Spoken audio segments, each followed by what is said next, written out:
মানুষকে আমরা কৃতজ্ঞতা জানাচ্ছি এবং মানুষকে বলছি আপনারা গত 3বার কিন্তু তৃণমূলকেই জিতিয়েছেন, কোনো প্রার্থীকে জেতাননি। সেই প্রার্থী পাল্টি করেছে মানে তার বদলা নেওয়ার জন্যে আরও বেশি ভোটে সায়ন্তিকাকে জেতানো উচিত। কারণ না হলে এখানকার বিজেপি এবং অন্য পার্টি বলবে যে এখানকার মানুষ তৃণমূলকে ভোট দেয়নি, ভোট দিয়েছিল কোনো ব্যক্তিগত লোককে। এরকম কোনো ব্যক্তিগত লোক টোক নেই, সবচেয়ে বড় টিম হ্যায়, সবচেয়ে বড় পার্টি হ্যায়। তো তৃণমূলের সায়ন্তিকাকে জেতান, ও যে কাজ করতে পারবে না আমরা গ্যারেন্টার, আমরা আছি তো, मैं हूँ না।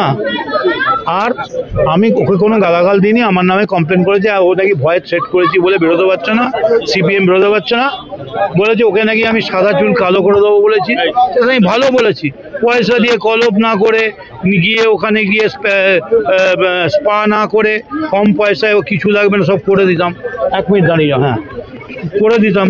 তো সেখানে আমি কি বলেছি, আমি বলেছি সুজনের সাদা চুলটা কালো হোক, সেটা তো ভালো। আমায় দেখুন, জুতো মানে বাটা, লরি মানে টাটা, চুল মানে কালো, আর দমদম মানে দাওয়াই। সেই দাওয়াইটা তৈরি হয়ে গেছে, ও বলছিল না নির্দেশটা, সেই দাওয়াই তৈরি।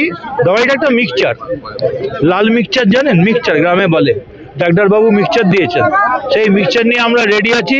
যদি ওরা চায় খেতেও পারে, পিঠেও নিতে পারে, পেটেও নিতে পারে, সব রকমভাবে মিক্সচারটা নিতে পারে। 40,000 50,000 ভোটে সায়ন্তিকা জিতছে এবং আবার সৌগত রায় 1 লক্ষ ভোটের বেশি জিতছে। যদি না যেতে রাজনীতি করা ছেড়ে দেবে মদন মিত্র। এত মানুষের উৎসাহ কি বলবো? আমি সত্যি আপ্লুত, আমি গর্বিত, আমি সত্যি কৃতজ্ঞ, আমি ঋণী মানুষের কাছে এত ভালোবাসা দেওয়ার জন্যে। মা মাটি মানুষের পক্ষে মানুষ তাদের সমর্থন জানাচ্ছেন, দুহাত তুলে তারা আশীর্বাদ করছেন। আর কি চাই, এটাই তো একজন প্রার্থী হিসেবে আর কি চাইতে পারে। বিষয় তো অবশ্যই হবে।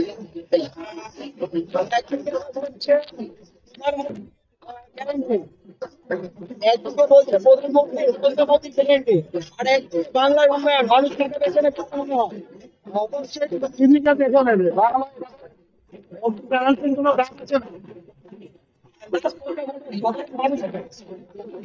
হ্যাঁ সাধারণ মানুষের সাধারণ মানুষ এত করে চেনছে বাংলার উন্নতি।